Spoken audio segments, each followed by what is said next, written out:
Hello curious minds. So let's turn curiosity into clarity. अगर हमारे पास कोई फंक्शन दिया हुआ है और हमें पता लगाना है कि वो मैक्सिमम किस पॉइंट पे है, तो हम ग्राफ से पता लगा सकते हैं। लेकिन क्या ग्राफ के अलावा किसी मेथड से पता लगा सकते हैं? हाँ, वुल्फ मेथड से। Wolfe method is a topic in masters in 3rd semester.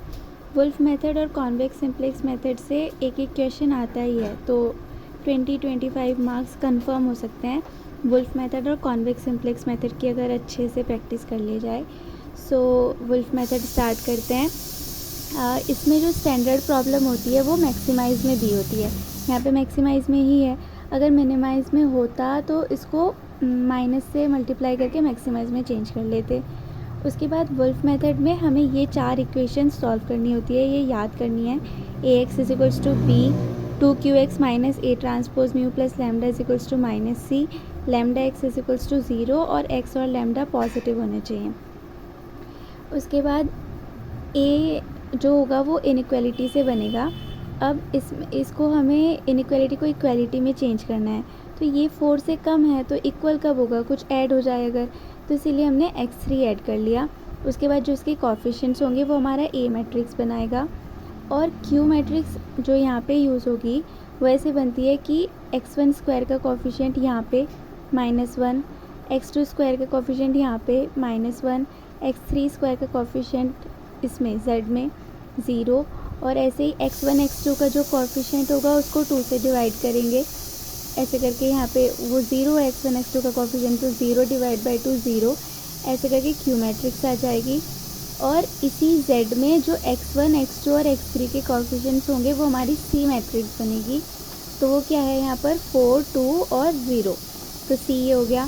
अब इसमें हमने वैल्यू पुट की है, A ये है, इसकी x1 x2 x3 से मल्टीप्लाई होगी तो क्या होगा? x1 + x2 + 1 × x3, यानी x1 + x2 + x3 = 4 2। Q matrix जो निकाली वो x minus A transpose, A 1 1 1 था तो ये 1 1 1 हो गया कॉलम फॉर्म में, म्यू प्लस लैम्डा = -c, और ये है।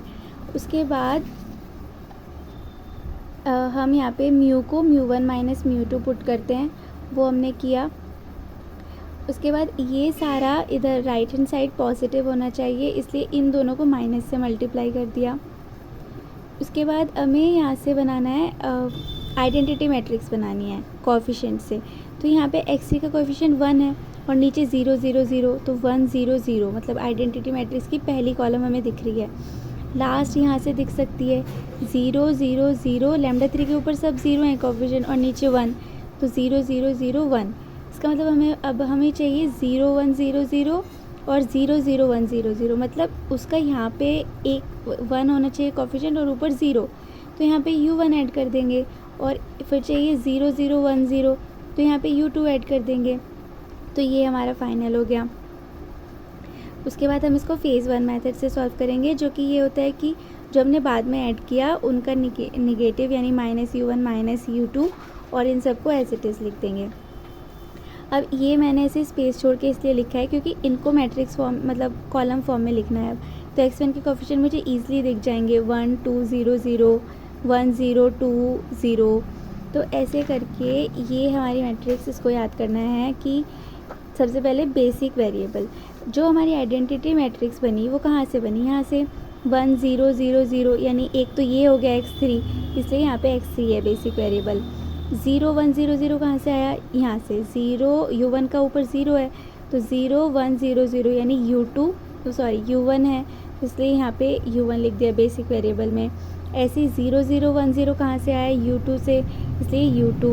और 0 0 0 1 कहाँ से आया? लैम्डा 3 से, इसलिए लैम्डा 3।